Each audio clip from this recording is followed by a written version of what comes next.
Okay, I wanted to start things off by saying that I've officially cleared out the League of Legends community. It wasn't easy, but literally as soon as I tried getting a video on somebody being toxic, it was impossible and I couldn't find anyone. So I just wanted to say that you're all welcome. League community isn't toxic anymore. I figured it out, so don't worry about it. Toxicity in gaming has been something that's been on my mind for a while now, and I just haven't had the medium to talk about it. I remember back in the day, all of my friends would get together for like 8+ hours playing custom games in Halo, and we'd all be having a great time until Nick would eventually get upset that he was zombie for the 10th time in a row and leave, which would slowly become a domino effect until it was just me and the main menu music of Halo. And oh, what a good time that was. Getting online to play some games isn't the same when you have Greg Dumper 420 up in top lane calling you slurs. And I know what you're saying, just mute him, but we all know we have one friend that's not going to mute him, and then you're going to start hearing about what he's talking about from the third person, and it's just frustrating and annoying. But why does it seem like this topic is becoming more prevalent nowadays? Has something changed? Is something different? Let's talk about it. Now, don't get me wrong, trash talking in the past was extremely common, and probably a lot worse than it is today. Back in the days of Halo 3 and Modern Warfare 2, stuff like this was extremely common. What a fucking homo. Exactly. I never understood why toxicity was so ingrained in video games, but I credit my involvement as to being a sweaty 13-year-old who thought that I was going to be the next pro. Xbox Live was one of the first experiences when a lot of people felt anonymous. And I think this leads to a lot of the problems we see today. With a massive amount of LAN parties and in-person events that took place during the previous consoles, the Xbox 360 was almost an entirely online console. And with split screen beginning to fade away, you weren't really playing with people in your room anymore. You were playing with XX_dominating_kills_you_XX, and he just killed you 18 times in a row and he called you trash before he left. And I'm not going to tell you that anything that was said back then is okay, or that this banter was excusable for some reason. I would even go to say that it wasn't, and a lot of the stuff that was said would be extremely not okay in today's society, just because of how things have shifted. But I think that one of the main reasons that all of this was happening, outside of being anonymous, is that a lot of people were just ignorant and felt invincible because 9 times out of 10, nothing would happen to you. Even if you treated others horrendously. It was very uncommon to hear about bans or any other form of action being taken against anyone, to be honest. But hey, it's been a good 10-12 years since all of this happened, so we figured this out, right? Okay, so hear me out. Think of toxicity in gaming today like a huge zit on prom night. You know it's there, there's a ton of quick fix solutions to the problem, but you just know that on that day, it's gonna show up in every single picture that you take. Toxicity is such a common word in gaming nowadays that every game has its own forms and ways to be toxic. Say you're playing your favorite game and you end up dying by mistake. Directly over your body?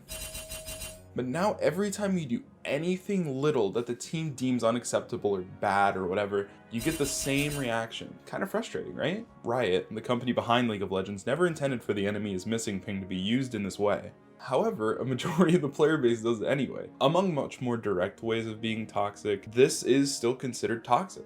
Although these actions are frustrating, they're minuscule at best and can even be muted by something in-game. Do I think that this is also a problem? Yes. Is there anything we can do besides ask players to just mute the person and move on? No. However, there is a less common type of toxicity that I think needs to be addressed. And I think it leans into the past a bit more than we think. And some of the bad ones, of course, in ascending order: wasting people's time, intentionally throwing games, saying slurs, death threats, and there's much more heinous actions that have been taken against people. These are a huge problem in gaming today.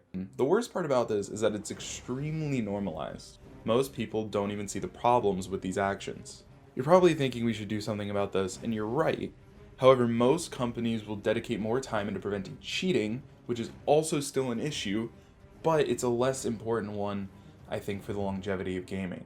Most companies only have some sort of user-based reporting system to try and ban people, and most of them use bots, so if not enough people report, doesn't matter, and people can get away with being toxic in small amounts if they space it out, and there's a bunch of weird ways to fix the system. If you have 4 people that you're queued with, you can all report the same person, and there's a higher likelihood that that person will get banned and not you, even if you were the one being toxic. There's a lot of issues that come up with these systems. And there's the opposite, where if nobody uses it and nobody reports, then nothing happens and no one gets banned. Kind of going back on what I talked about earlier, how people don't think that the actions are that bad.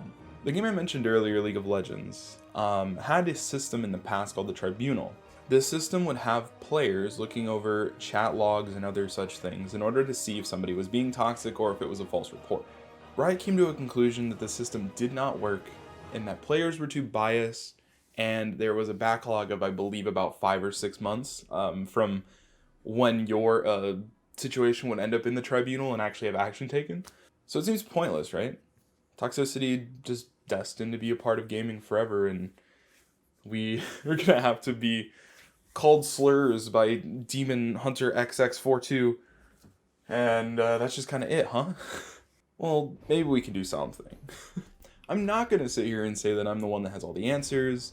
However, I think that there is some things that can be done about this that just need to be expanded on. Counter-Strike Global Offensive had a system similar to the Tribunal. However, instead, you would go and watch to see if people were cheating. So you'd be able to see the in-game camera and see if they were like aimbotting or something. And you were able to administer punishment that way, and it's only used by trusted people. Content creators use it for content. Players get hackers banned. It's kind of a win-win situation. I think these systems are what we need to get rid of toxic people. Seeing how a player is acting in-game, also seeing their chat logs or their voice, these things are going to make it really easy to determine if somebody is being toxic. And since a lot of the program would be driven by the community, it wouldn't be a ton of work in the hands of the developers after they develop the process. Another revolutionary aspect that Counter-Strike has developed has been the addition of needing to put in your phone number in order to compete. Generally speaking, the ranked game modes in these games are much more toxic than the basic casual play, although toxicity still exists there heavily. But requiring a phone number could get rid of some of these people who just go and make a new account after they get banned. It's a lot harder to get a new phone number than it is to pay another $15 to buy their game again. Dota 2 causes reported players to enter a separate queue for a number of games that is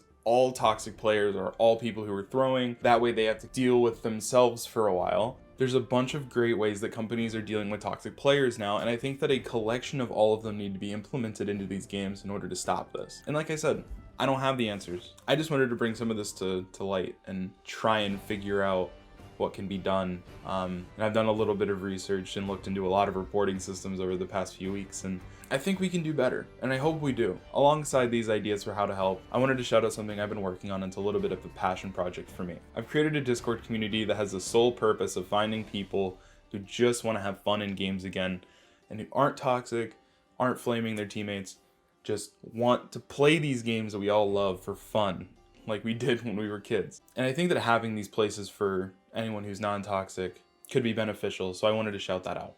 Thank you for watching this video.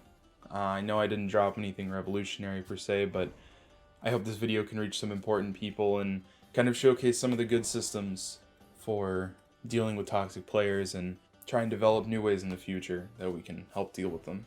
I apologize for this being such a long video. It turns out I was a bit more passionate about this than I thought, and my script was way longer than I intended. But at the end of the day, I wanted to shout out NakeyJakey. He's a YouTuber. He's going to be linked down below.